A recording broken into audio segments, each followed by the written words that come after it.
Hello everyone.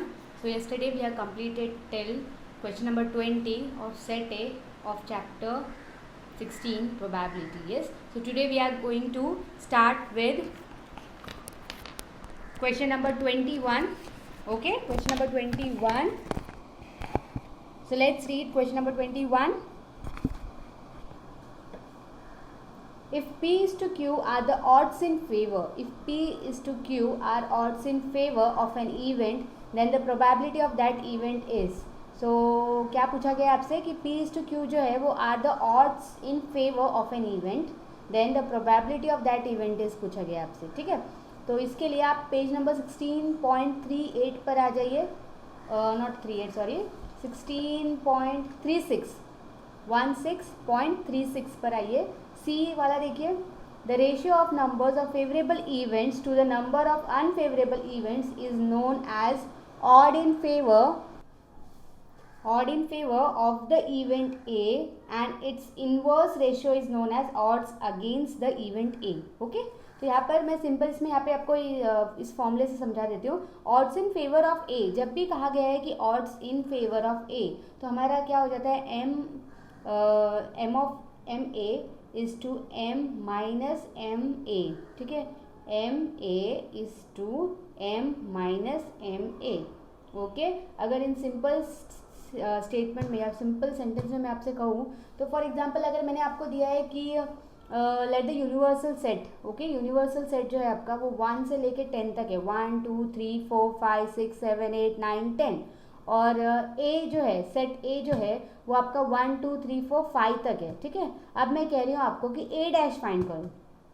ए dash find करो, तो आप ए डैश कैसे फाइंड करोगे, जो भी यूनिवर्सल सेट है उसमें से माइनस आपका set A. Correct, you minus set ए हो जाएगा. करेक्ट, तो 1 2 3 4 5 6 7 8 9 10 में से माइनस 1 2 3 4 5 हो जाएगा. तो जो बचा हुआ है, मतलब 1 2 3 4 5 आप निकाल दोगे यूनिवर्सल सेट में से, तो जो बचा है दैट इज 6 7 8 9 10, वो आपका ए डैश हो जाता है. करेक्ट, याद है आपको, हमने एक पी किया है पहले 9 10 में सेट्स में. करेक्ट, तो सेम वे जब हम यूनिवर्सल सेट में से सेट ए को निकाल देते हैं तो हमारा ए डैश मिल जाता है, ए डैश मिल जाता है. करेक्ट, तो यहाँ पर इन सिंपल सेंटेंस आप यहाँ पे जब भी ऑड्स इन फेवर ऑफ ए है तो हम उसको ए अपॉन ए डैश लिख सकते हैं. ठीक है, जो वही है A measure of A is to M minus M of A. Same है, देखो ए डैश कैसे आया आपको, यूनिवर्सल सेट में से आपने सेट ए निकाल दिया, तो सेम यहाँ पे एम में से एम ए निकाल रहे हैं. ठीक है, तो क्या बचेगा, वो ए डैश बचेगा. ठीक है, तो हम इन शॉर्ट आप लिख सकते हो P of A upon P of A dash. ठीक है, ऑड्स इन फेवर जब भी कहा है तो आप लिख सकते हो P of A upon P of A dash.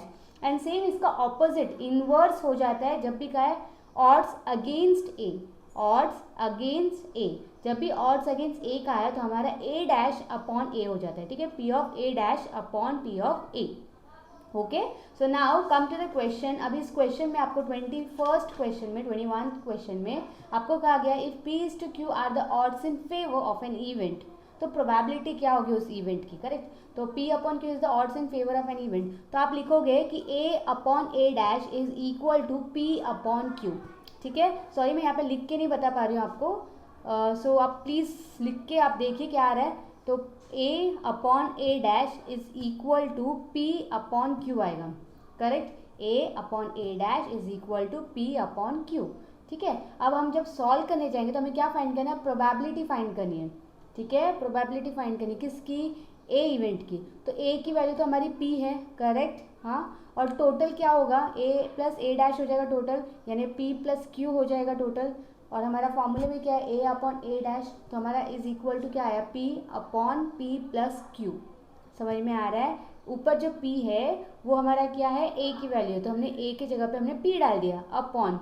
अब ए डैश तो हमारा क्यू है, लेकिन टोटल प्रोबेबिलिटी कैसे निकालते हैं हम किसी भी इवेंट का, नंबर अपॉन टोटल. राइट, तो टोटल हमारा क्या है, P plus Q. Correct, total हमारा है पी प्लस क्यू, तो हमारा आंसर हो जाएगा P upon P plus Q. ठीक है, तो जो कि है option B. So 21st question का आंसर होगा B, P upon P plus Q. Okay, clear. अब नेक्स्ट पे चलते हैं। तो if P, question number 22, if P upon A is equal to 5 upon 9 then the odd against the event A is, अब यहाँ पे उसका वाइस वर्सा इनवर्स पूछा है, that is odd against. Odd against, तो मैंने आपको ऑड अगेंस्ट पहले ही एक्सप्लेन किया है कि ऑड अगेंस्ट क्या होता है, A डैश अपॉन A, ठीक है, A डैश अपॉन A। तो अभी A डैश अपॉन A, तो यहाँ पे ऑड अगेंस्ट फाइंड करने से पहले मुझे A डैश फाइंड करना पड़ेगा, राइट। तो A डैश हमें दिया क्या है, if P of A is equal to 5 upon 9 दिया है हमें, ठीक है, P of A is equal to 5 upon 9 हमें दिया है।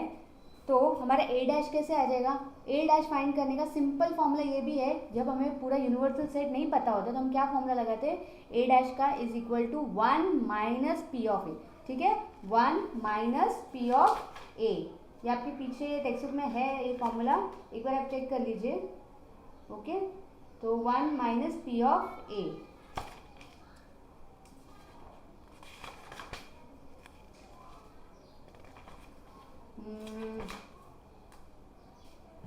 यस, पेज नंबर 16.4 में, ठीक है, 16.4 में बी वाला ऑप्शन देखिए, बी वाला ऑप्शन वहाँ पे दिया है, P of A dash is equal to 1 minus P of A, ठीक है, P of A dash is equal to 1 minus P of A।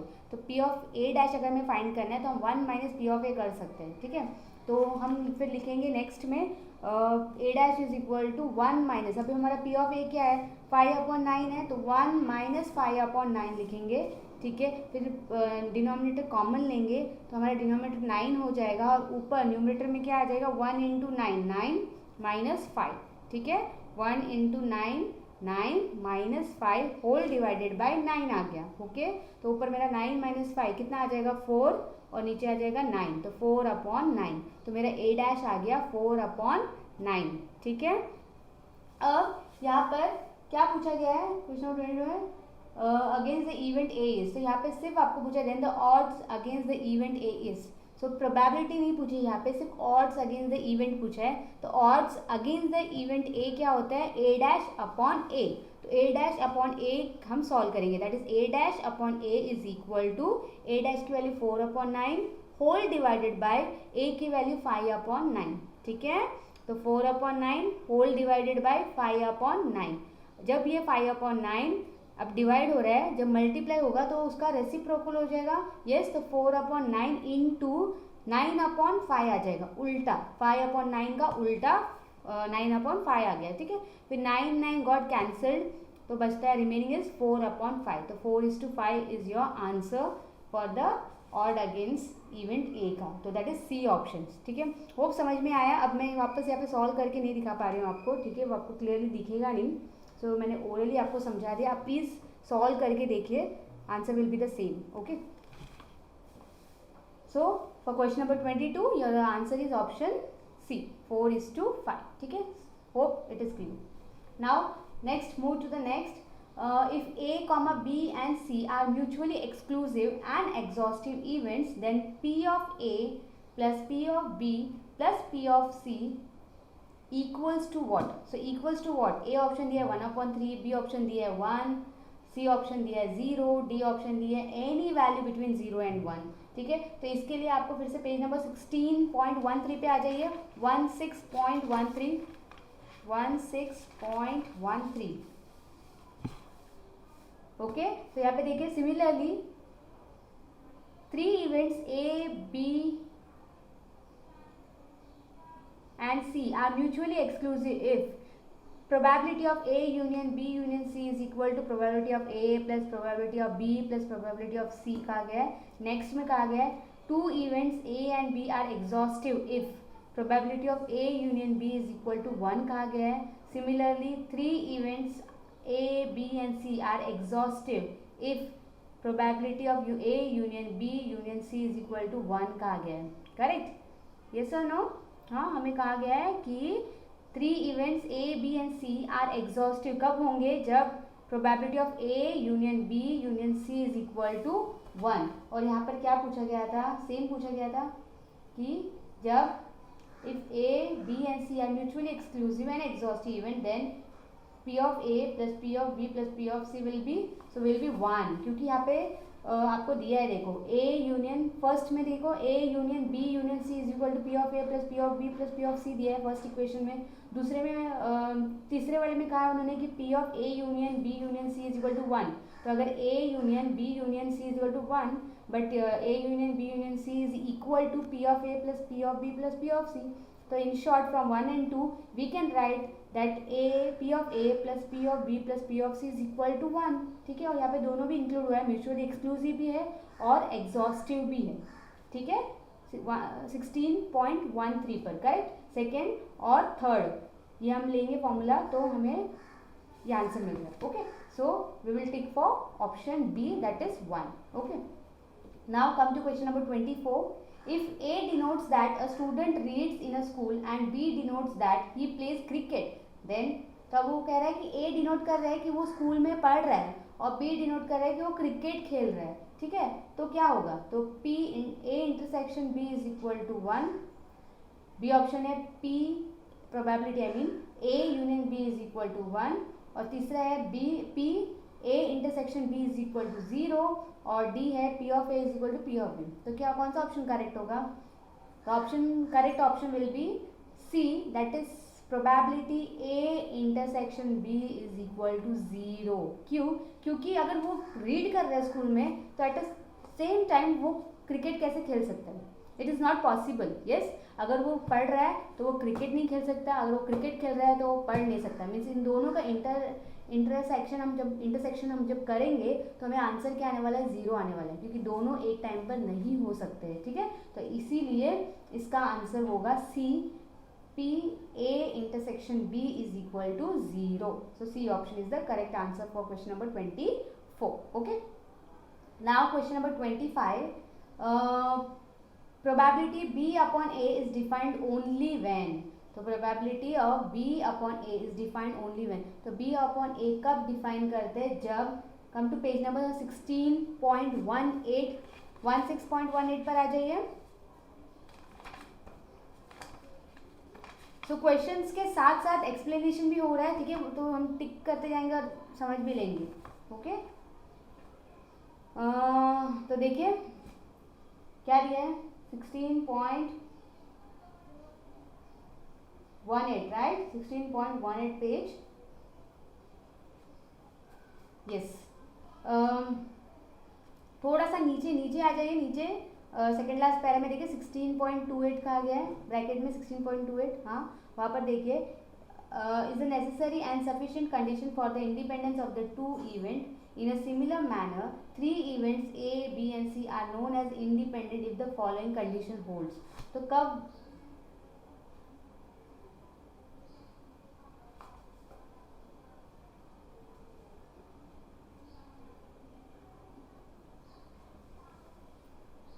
sorry actually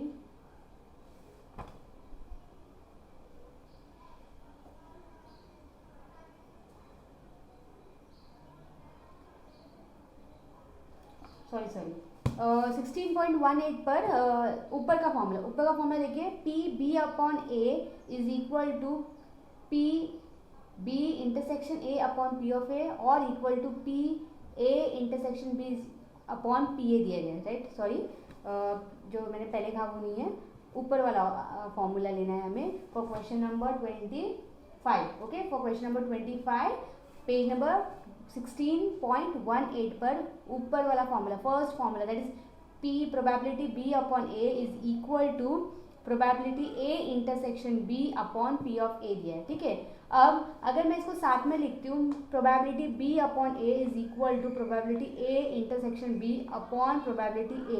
अब जब मैं इसको क्रॉस मल्टीप्लाई करूँगी तो मुझे क्या आ जाएगा, probability B upon A into probability of A is equal to probability A intersection B आ जाएगा, करेक्ट है ना। और यहाँ पे दिया है provided P of A is greater than 0, that is A is not an impossible event। ठीक है, A is not an impossible event, तो that means B upon A is defined only when, कब डिफाइन हो सकता है, जब A जो है वो is not an impossible event। ठीक है, तो इसका आंसर आपको क्लियरली वहाँ पे दिया है, A is not an impossible event. तो तब ये B अपॉन A तभी पॉसिबल है जब A is not an impossible event. ठीक है, okay, so your answer is C for question number 25. A is not an impossible event. ठीक है, now move to question number 26. अब क्या है, P A upon B dash is defined only when. तो P A dash A upon B dash is defined only when. तो इसका आप याद कर लीजिए, probability A upon B dash is defined only when जब B is not a sure event. ठीक है, B की वैल्यू 1 नहीं होगी. ठीक है, तो जब B की वैल्यू 1 होती है तो हम उसे कहते हैं कि श्योर इवेंट है. तो जब B की वैल्यू 1 नहीं होगी तब हम कह सकते हैं कि A upon B dash is defined only when B is not a sure event. ठीक है, तो ये आप याद कर लीजिए और 26 का आंसर होगा A. Next question number 27. For two events A and B dash probability A union B is equal to P of A plus P of B only when. अब क्या कहा, देखिए, for two events A and B, okay, for two events A and B is defined, for two events A and B dash probability of A union B is equal to P of A plus P of B only when. तो कब होगा, जब 16.14 पे आ जाइए. 16.14, हाँ, तो देखिए first वाला थियोरम 1 में क्या कहा है, प्रोबेबिलिटी A यूनियन B. तो A union B means A plus B, correct, हम ऐड करते यूनियन मीन्स. तो और probability of A plus B is equal to probability of A plus probability of B. कब होगा, whenever A and B are mutually exclusive. तो ये कब होगा, जब A एंड B जो है वो म्यूचुअली एक्सक्लूसिव है. तो यहाँ पर आप ऑप्शन पे आ जाइए. आप 27 क्वेश्चन का option, correct option is D, that is A and B are mutually exclusive. Okay, so आपका 27 क्वेश्चन का आंसर है D. Now next question, question number 28. Addition theorem of probability states that for any two events A and B, क्या state करता है, for any two events. Come to page number 16.15. 16.15 theorem 3 देखिए, theorem 3.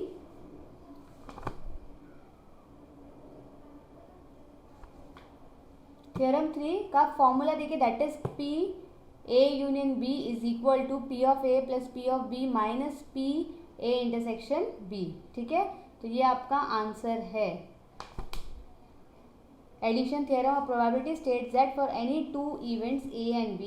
तो कोई भी two events अगर रहेगा, for any two events A and C, theorem 3, for any two events A and B, the probability that either A or B occurs is given by the sum of the individual probability of A and B less the probability of simultaneous occurrence of the event A and B. तो उसका मतलब ये है कि probability A union B is equal to probability of A plus probability of B, फिर उसमें से less क्या करना है, probability of A intersection B.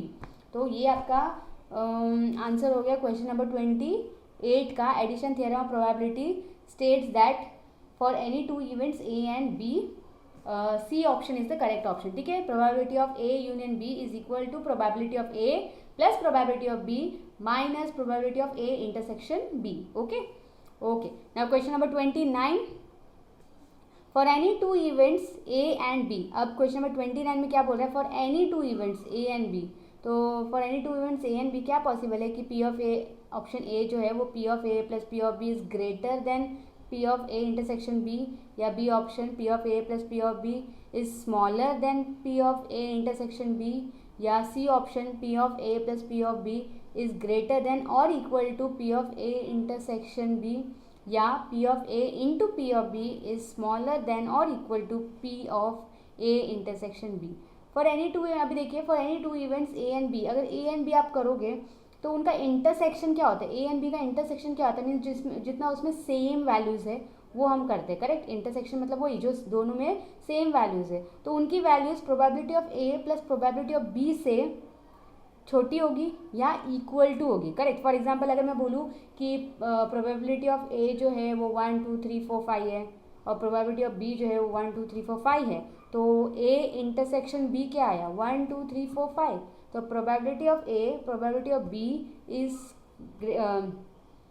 Equal to probability of A intersection B आ सकता है, correct. At the same time probability of A plus probability of B, probability of A intersection B से बड़ा भी हो सकता है, करेक्ट, बट छोटा नहीं होगा क्योंकि उन दोनों का इंटरसेक्शन A इंटरसेक्शन B आता है, करेक्ट, बट वो छोटा नहीं हो सकता, हमेशा बड़ा होगा या सेम होगा, इक्वल होगा, ठीक है। तो हमारा क्वेश्चन नंबर 29 के लिए जो आंसर होगा वो है C, that is probability of A plus probability of B will be greater than or equal to, तो ग्रेटर भी हो सकता है या इक्वल भी हो सकता है, किससे, probability of A intersection B से, ठीक है, समझ में आया।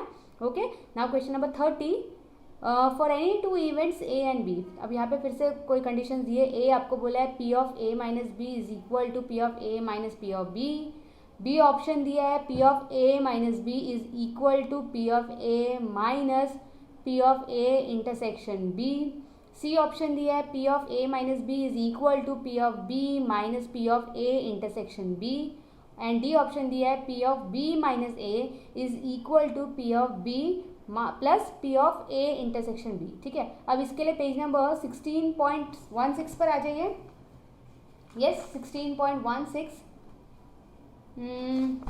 एग्जाम्पल नंबर 16.13 देखिए, एग्जाम्पल पेज नंबर 16.16, एग्जाम्पल 16.13 पर, ओके 16.13 पर अब क्या कहा है देखो, for any two events A and B, आपको वहाँ पे फॉर्मूला दिखाई दे रहा है, yes, P of A minus B is equal to P of A minus P of A intersection B, P of A minus P of A intersection B, जो कि option आपका B, correct, B is the correct option, तो हमने वहाँ पे tick कर दिया, तो B option is the right option, बाकी ये तीनों भी रॉन्ग आ रहा है। Okay, next 31st, the limitations of the classical definition of probability, the limitations of the classical definition of probability, अभी classical definition of probability के limitations क्या है ये पूछा गया है आपको। First A option, it is applicable when the total number of elementary event is finite, B option, it is applicable if the elementary events are equally likely, C option, it is applicable if the elementary events are mutually independent, और D option आपका है A and B. Okay, so correct answer के लिए page number 16.4 पे आ जाइए, 16.4, 16.4, ठीक है, starting में 16.4 पेज के स्टार्टिंग में, this classical definition of probability has the following demerits और लिमिटेशंस। पहला वाला देखिए, it is applicable only when the total number of events is finite, correct, तो हमारा ए जो आंसर है वो मैच हो रहा है। ओके, आगे पढ़ते हैं, इट कैन सेकेंड आओ, it can be used only when the events are equally likely or equiprobable, this assumption is made well before the experiment is perform, तो second option, it can be used only when the events are equally likely, तो हमारा B भी satisfy कर रहा है, it is applicable if the elementary events are equally likely, yes, हाँ, तो ये दोनों भी राइट है, यानी ए भी राइट है और बी भी राइट है, इसलिए हमारा ऑप्शन, और ये म्यूचुअली इंडिपेंडेंट तो कहीं पे भी नहीं कहा गया है, तो सी तो नहीं है हमारा, तो ए एंड बी, तो डी ऑप्शन हमारा करेक्ट है, that is A and B, ठीक है, ऑप्शन डी करेक्ट है जो कि है A and B. Okay, question number 32, according to the statistical definition of probability, the probability of an event A is the what, तो आपका option क्या दिया है, A limiting value of the ratio of the number of times the event A occurs to the number of times the experiment is repeated, ठीक है, B option दिया है the ratio of the frequency of the occurrence of A to the total frequency दिया है, C option दिया है the ratio of the frequency of the occurrence of A to the non occurrence of A दिया है, and D option दिया है the ratio of the favourable elementary events to A to the total number of elementary events दिए, ठीक है। तब इसके लिए हमें पेज नंबर 16.9 पे आना पड़ेगा, so come to page number 16.9,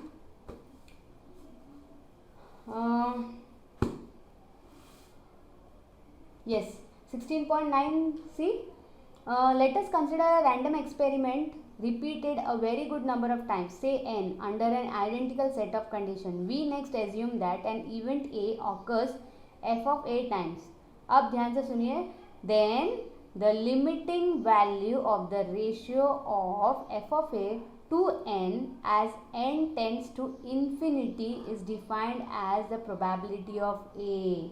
ठीक है, the limiting value of the ratio, मतलब जो भी लिमिटिंग वैल्यू होगी उस रेशियो की, एफ ऑफ ए की, टू एन, जहाँ पर एन जो है वो इन्फिनिटी है।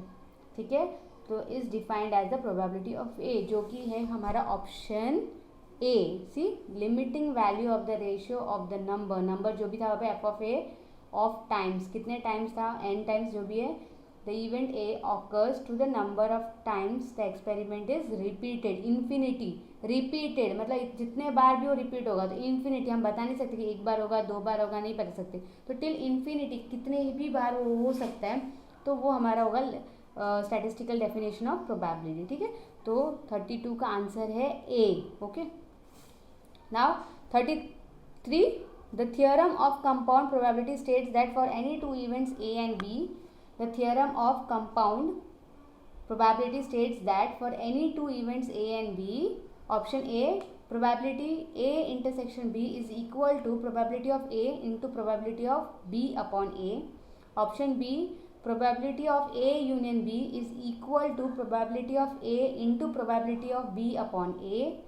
Option C, probability of A intersection B is equal to probability of A into probability of B. And option D is probability of A union B is equal to probability of B plus probability of B minus probability of A intersection B.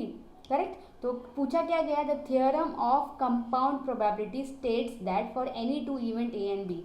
तो इसके लिए हमें compound probability के पास आना पड़ेगा, जो कि है पेज नंबर 16.18 पर। तो 16.18 जल्दी से निकालिए फटाक से, एंड सी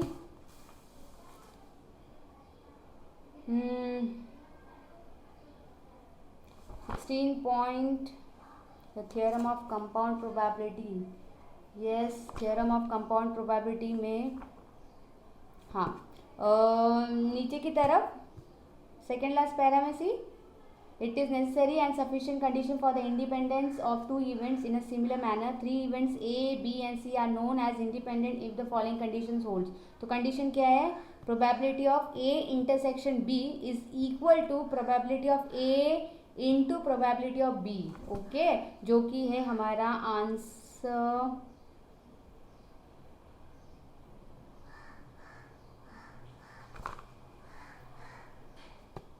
सी, करेक्ट। 33 का answer C. 1 second, let me check, 33 का आंसर ये बता रहा है 16.18।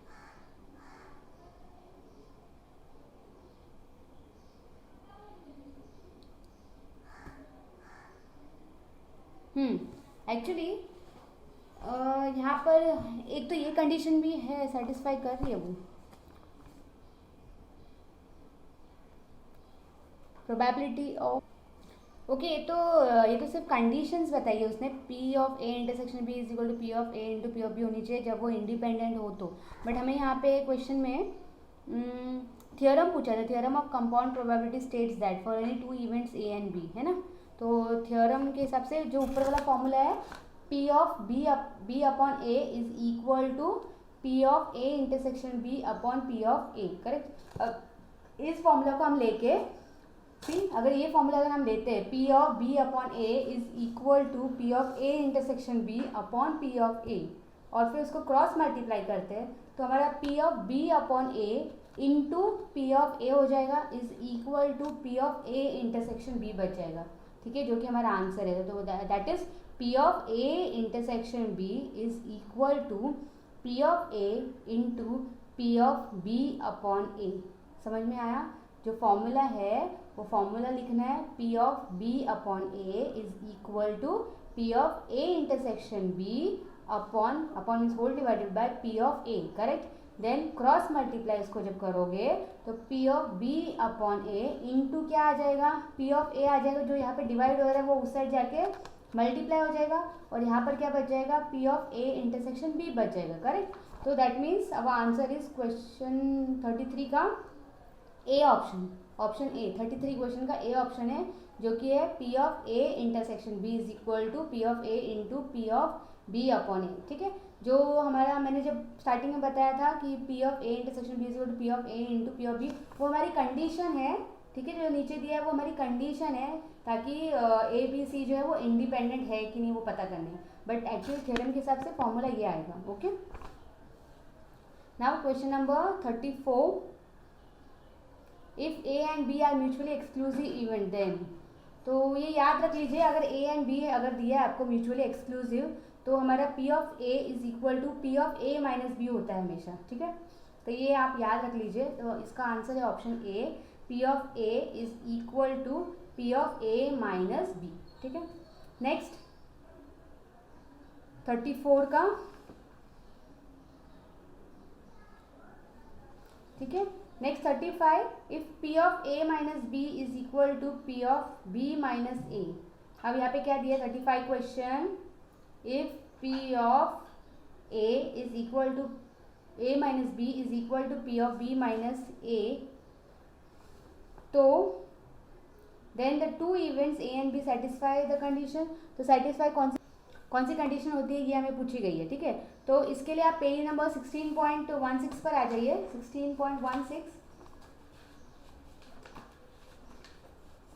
यस 16.16, एग्जाम्पल 16.13 एग्जाम्पल लीजिए, जहाँ पर आपको दिया है पी ए माइनस बी का क्या value, P A minus B is equal to P of A minus P of A intersection B बोला है। ठीक है, और P of B minus A का क्या बोला है, P of B minus P of A intersection B का गया है।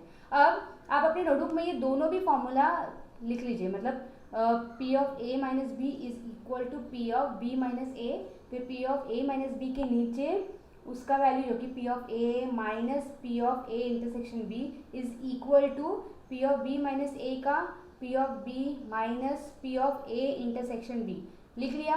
अब देखो दोनों भी साइड में P of A intersection B common है, दोनों भी साइड में एक नेगेटिव, दोनों भी नेगेटिव है, लेकिन अगर एक नेगेटिव इस साइड चला गया तो वो पॉजिटिव हो गया, that means it will get cancelled, तो वो कैंसिल हो गया। बचा क्या है आपका, P of A is equal to P of B बचा है, करेक्ट। तो P of A is equal to P of B, ये आपका आंसर है, जो कि है क्वेश्चन नंबर 35 का आंसर ए। ठीक है, समझ में आया, यस। तो P of A is equal to P of B आपका आंसर है A. Now 36 question, the number of conditions to be satisfied by 3 events A B and C for complete independence is. अब क्या पूछा है, the number of conditions to be satisfied by 3 events A B and C for complete independence is. तो कितने condition satisfy करने चाहिए उनको ताकि वो कंप्लीट इंडिपेंडेंस कहलाए, तो 4 कंडीशन सेटिस्फाई करनी चाहिए उनको। ठीक है, तो ये आप याद कर लीजिए कि 4 कंडीशन जब वो सेटिस्फाई करता है तब कह सकते हैं कि ए बी सी जो है वो कंप्लीट इंडिपेंडेंस है। ठीक है, 4 ये 16.17 पे इसके बारे में दिया गया है, तो आप देख लीजिए अगर आपको डाउट हो तो। ओके, बट ऐसे ही आप याद रख लीजिए 4 कंडीशन उनको सेटिस्फाई करनी होती है। नेक्स्ट क्वेश्चन नंबर 37, तो हमारा आंसर है सी। ओके, 36 का। Now question number 37, if 2 events A and B are independent then P of A intersection B. अगर वो बोल रहा है कि अगर 2 events A and B independent है तो probability of A intersection B क्या होगा। तो probability of A intersection B क्या होता है, हमने देखा equals to P of A into P of B, है ना। Probability of A intersection B is equal to P of A into P of B. 16.18 पे हमने देखा था पेज नंबर, हाँ देखिए एक बार 16.18 पे,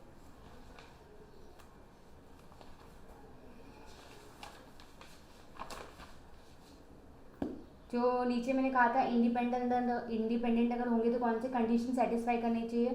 तो probability of A intersection B is equal to probability of A into probability of B, correct, yes, समझ में आ रही है। तो वो कंडीशंस उनको सेटिस्फाई करनी है, तो इसका आंसर होगा B, that is if 2 events A and B are independent then P of A intersection B is equals to P of A into P of B. Okay, next question number 38, values of a random variable are. Now random variables के values हमेशा real numbers होते हैं। Okay, हमेशा real numbers होते हैं। तो इसका answer होगा सी। तो value of a random variable is always a real number. ठीक है, पॉजिटिव भी हो सकते हैं, नेगेटिव भी हो सकते हैं, लेकिन इन ऑल वो रियल नंबर्स होने चाहिए। So option C. Now question number 39, expected value of a random variable. तो expected value of a random variable क्या होगा? Is always positive, may be positive or negative, may be positive or negative or zero, can never be zero. तो आपने देखा random variable का answer हमेशा zero भी आता है, पॉजिटिव में भी आ सकता है, नेगेटिव में भी आ सकता है। तो हमारा सी ऑप्शन करेक्ट ऑप्शन होगा, may be positive or negative or zero also. Okay, तो 39 क्वेश्चन का आंसर होगा C. Now question number 40, if all the values taken by a random variable are equal, then अगर all the values taken by a random variable are equal, अगर सारे values random variable से जो लिए गए वो इक्वल है, फॉर एग्जाम्पल 2 2 2 2 2 है, सब इक्वल है 2 2 2, तो उनका स्टैंडर्ड डेविएशन क्या हो जाता है? उनका स्टैंडर्ड डेविएशन फिर हमेशा जीरो हो जाता है। क्या होता है? जीरो हो जाता है। अगर उनके वैल्यू सेम है तो उनका स्टैंडर्ड डेविएशन हमेशा जीरो निकलता है। ठीक है, तो it's standard deviation is zero. Answer is B. So question number 40 का आंसर है B. Okay, next question number 41। See question number 41, if X and Y are independent then, if X and Y are independent then, तो क्या होगा?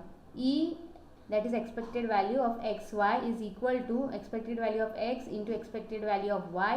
B option है expected value x into y is equal to expected value of e expected value of x plus expected value of y, या C option है expected value of x minus y is equal to expected value of x plus expected value of y, या D option है expected value of x minus Y is equal to expected value of x plus expected value of y। Correct? हाँ, तो इसके लिए page number 16.29 पर आ जाइए। 16.29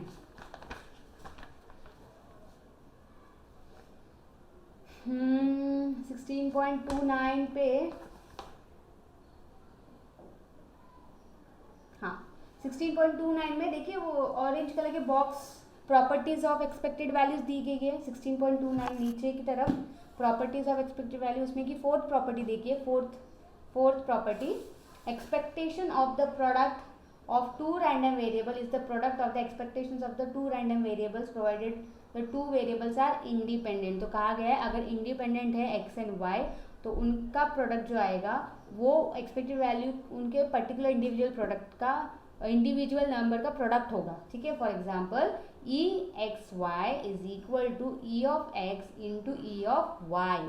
ठीक है, जो कि है हमारा आंसर ए। करेक्ट? तो एक्स एंड वाई अगर इंडिपेंडेंट है तो उन दोनों का expected value of products will be equal to individually expected value of X और वैल्यू ऑफ एक्स का प्रोडक्ट मल्टीप्लीकेशन। ठीक है, तो A is the correct option. Now 42, if a random variable x assumes the value x1, x2, x3, x4 with corresponding probabilities p1, p2, p3, p4, then the expected value of x is, तो अभी क्या कहा है यहाँ पे? if the random variable x assumes the value, तो random variable आपको दिया है x1, x2, x3, x4 और corresponding probability उसका दिया है p1, p2, p3, p4, then the expected value of x is, तो expected value of x क्या होगा? ठीक है, इसके लिए पेज नंबर 16.28 पर आ जाइए। 28 पे 16.28 पे फर्स्ट फॉर्मूला देखिए, स्टैंडर्ड डेविएशन, सॉरी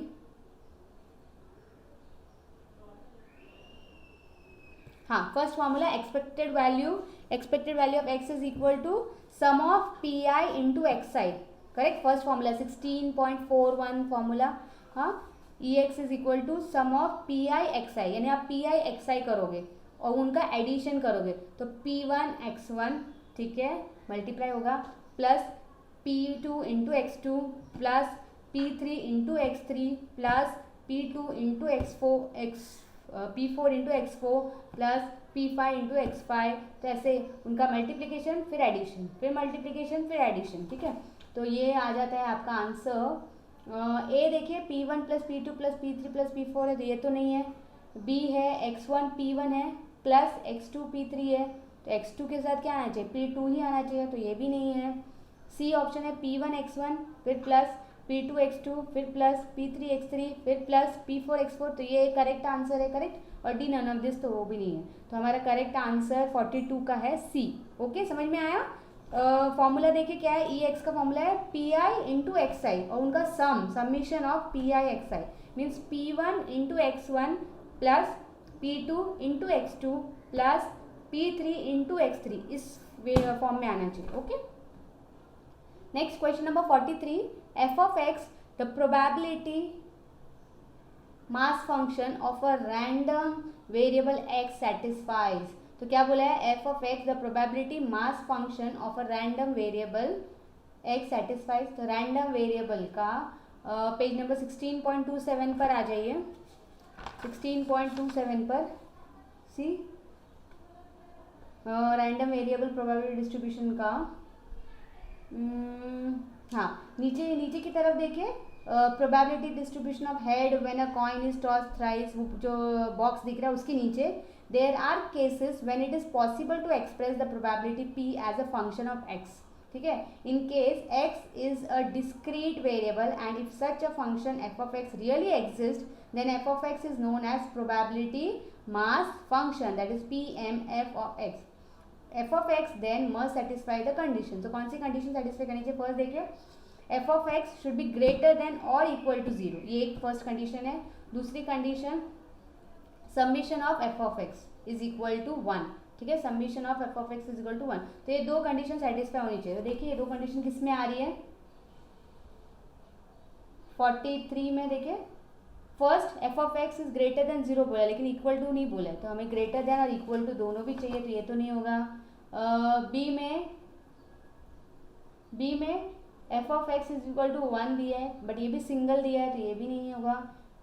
सी में बोथ a एंड b बोला है, लेकिन यहाँ पर a तो रॉन्ग है, तो c भी नहीं होगा। तो डी में f of x is greater than or equal to 0 and summation of f of x is equal to 1, तो ये डी जो ऑप्शन है वो दोनों कंडीशंस बराबर लिखा है उसमें, तो D option is the correct option, correct. Okay, so 43 का आंसर है D. Next 44 question, variance of a random variable x is given by, variance of a random variable x is given by, अब यहाँ पे variance की बात हो रही है। ठीक है, तो पेज नंबर 16.28 पर आ जाइए, फिर से 16.28 पर वेरिएंस का फॉर्मूला देखिए,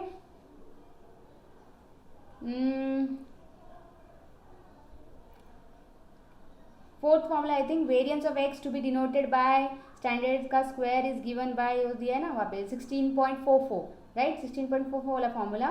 तो variance of x is equal to standard deviation का square is equal to expected value x minus आपका, हाँ वही formula, yes yes, but 1 second,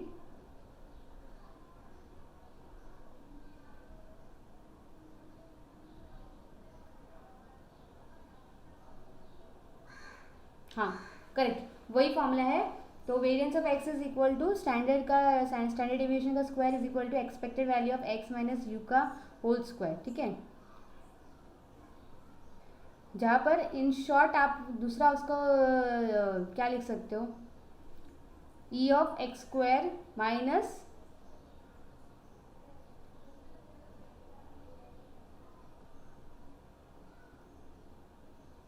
expected value का square, correct.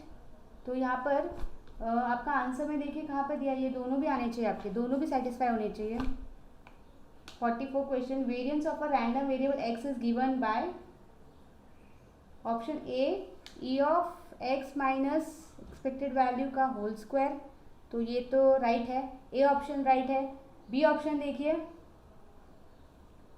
x minus E of x का square, x यानी mean of x minus E of x का square, तो ये भी करेक्ट है, जो कि सेकंड आपको दिया है, सेकंड ऑप्शन दिया है। तो ए और बी दोनों भी करेक्ट है, तो यहाँ पर आपका आंसर हो जाएगा डी ए और बी। ठीक है, तो यहाँ पे आंसर हो जाएगा डी ए और बी, तो दोनों फॉर्मूले इज राइट, ए भी राइट है बी भी राइट है, तो आपका यहाँ पे हो जाएगा डी। ठीक है, A and B. Okay. Okay, now question number 45. If two random variables x and y are related by y is equal to 2 minus 3x, तो y is equal to 2 minus 3x आपको दिया है. Then the standard deviation of y is given by, तो standard deviation के फॉर्मूले पे आ जाइए फिर से 16.8 पेज पर, 28 पेज पर, 16.28 पेज पर स्टैंडर्ड डेविएशन लास्ट फॉर्मूला देखिए 16.46 वाला फॉर्मूला है. Standard deviation of y is equal to b into standard deviation of x. b वो बार दिए, मतलब जो भी नंबर्स होगा वो नेगेटिव नहीं होगा, पॉजिटिव में होगा बार. ठीक है, अगर -3 आप उस बार में लिखते हो तो फिर से उसका क्या आ जाता है, बाहर आके 3 आता है. ये हमने इसमें किया था पहले, 9th या 10th में. तो ये फॉर्मूला आएगा और यहाँ पे वैल्यू देखो आपको क्या दी है, y की value is equal to 2 minus 3x दी है. तो -3x, तो -3 जो है वो आपका b है, करेक्ट. तो b अब -3 जब लिखोगे तो बाहर आके वो क्या हो गया, 3 हो गया. इंटू क्या होता है, स्टैंडर्ड डेविएशन, तो into standard deviation of x. तो आपका b जो आंसर है वो करेक्ट है, 3 into standard deviation of x. ठीक है, तो क्वेश्चन नंबर 45 का आंसर है b, 3 into standard deviation of x. ठीक है, होप आपको समझ में आ रहा है सब sums. If you have a doubt you can ask me any time. Okay,